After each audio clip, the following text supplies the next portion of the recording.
Mm. Mm. Mm.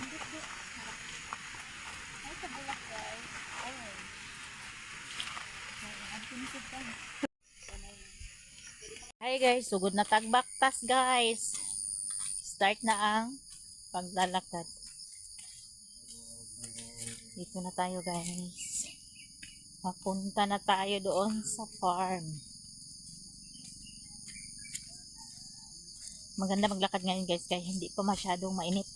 Mamaya, sobrang init na. Or else, uulan bigla. Medyo maputik lang guys kasi siguro yesterday, raining. Kaya ganyan. Medyo maputik ang daan. So, mamaya ulit guys. Rest muna guys. Napagod kami sa paglakad dito sa may balon. Pagod sa paglakad guys. Rest muna. Kasi akit na naman doon sa tuktok guys. Diyan. Yan guys. Yan sa amin dyan. Tumadamo na. Pagkaon, balang hira na dito sa Guys, kanang nakabalod yun sila guys. Nagigutom ni ba? Kay nagbaktas ba yun? Kita magsaging guys. So, magkaon ta guys. Mani unggoy sa bukid. Ini guys. Lindot kayo guys. Tanawa. Yes guys. Kaon ng unggoy sa bukid. Nani may arte-arte sa bukid guys. Kay mga pobre ba tayo. Arte-arte pa ka. So, nakita kag saging guys diri. Kaon na. Magakuan sa imong kuan. Health. Tabang. Ay, kapisa guys. Ay. Thanks for watching guys. Maya naman. Guys, samahan niyo ako guys. Putulin natin itong maano na guys. Yan. Guys.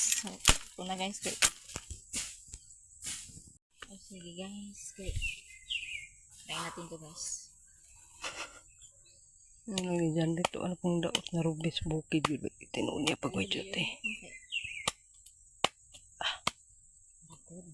Good lagi ba sa yung kutagubtob? Guys, tanawa guys. Ay, kayo ito, alam. Tanawa guys ha. Basta maganda ang marito guys. Basta nakano siya. Oo, balot. Yan. Tingnan mo guys. Ang ganda. Okay na guys. Hi guys. Shout out sa mga kumakain ng kakao guys. Ayan guys. Ang tamis ng kakao guys. Sino yung mga mahilig kumain ng kakao dyan? Marami dito guys. Guys, ang galing guys. Hinintay talaga kami ng kakao guys pa. Hindi siya nasira lahat guys. Meron pa kaming nakuha talaga. Thanks God. Ayan guys. Oh, meron pa guys. Marami. Kainin ko guys. Kaya masarap man to guys.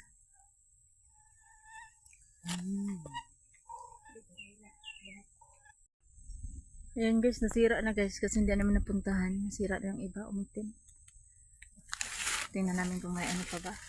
May naiwan. Meron dito sa punuan guys. Talaga sa puno. Guys, harvest na.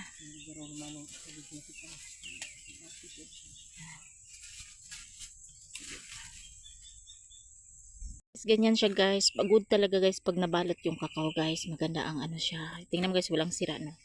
Ganyan pag nabalot. Pero pag hindi nabalot guys, medyo different siya kasi yung ano seeds niya mag-itim ganyan. So maganda pag mabalot ang kakao. Tingnan.